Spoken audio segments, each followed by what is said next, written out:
सर्व लाडक्या बहिणींना खुशखबर आहे. शासनाने नुकतेच लाडक्या बहीण योजनेतील ज्या पात्र महिला होत्या परंतु त्यांच्याकडून KYC करताना काही चूक झाली होती किंवा बऱ्याच साऱ्या अशा महिला होत्या की ज्यांच्याकडून KYC करण्यात उशीर झाला आणि KYCची अंतिम मुदत निघून गेली. अशा सर्व लाडक्या बहिणींसाठी KYC पुन्हा करता येणार आहे.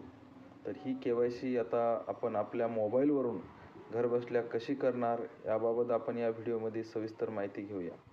त्यासाठी आपण आपल्या मोबाईलवरती आपला जो ब्राउझर आहे, मग तो गुगल क्रोम असेल किंवा मोझिला फायरफॉक्स असेल, तर जेणेकरून आपण त्या ठिकाणी ह्या गुगल क्रोमला या ठिकाणी ओपन करूया. आणि ओपन केल्यानंतर या ठिकाणी सर्च बारमध्ये आपल्याला टाईप करायचं आहे ladkibaheen.maharashtra.gov. या पद्धतीने क्लिक केल्यानंतर एक वेबसाईट आपल्यासमोर ओपन होईल.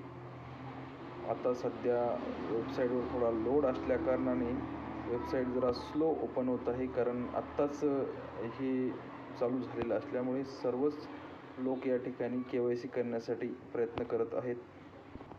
अशा पद्धतीने इंटरफेस ओपन झाल्यानंतर या ठिकाणी स्पष्ट स्वरूपात लिहून देण्यात आलेलं आहे, ही KYCची संधी फक्त त्या लाभार्थ्यांना आहे ज्यांच्याकडून KYC करताना चुकीचे पर्याय निवडण्यात आले होते.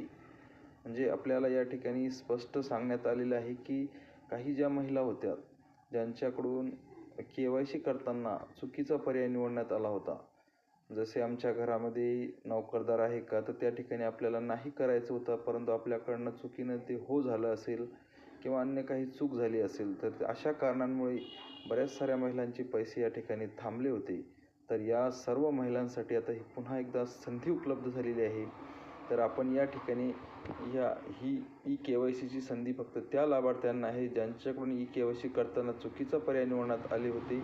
यावर आपल्याला क्लिक करायचं आहे. क्लिक केल्यानंतर परत एक नवीन विंडो या ठिकाणी ओपन झालेली दिसेल आणि या ठिकाणी आपल्याला परत त्या लाभार्थ्याचा आधार नंबर या ठिकाणी टाकायचा आहे आणि आधार नंबर टाकल्यानंतर या ठिकाणी कॅप्चा टाकून आपल्याला या ठिकाणी मी सहमत आहे यावर क्लिक करून घ्यायचं आहे. हे सर्व केल्यानंतर जे पर्याय आपल्या समोर येतील, आता त्या पर्यायावर आपल्या योग्य त्या ठिकाणी क्लिक करून नंतरच सबमिट करायचं आहे. तर अशा पद्धतीने आपण घर बसल्या आपली KYC आपण करू शकतो. आपल्याला कुठेही जाण्याची गरज नाही. परंतु तरी देखील ज्यांना कोणाला ही KYC करणे जमत नसेल, तर अशा लाडक्या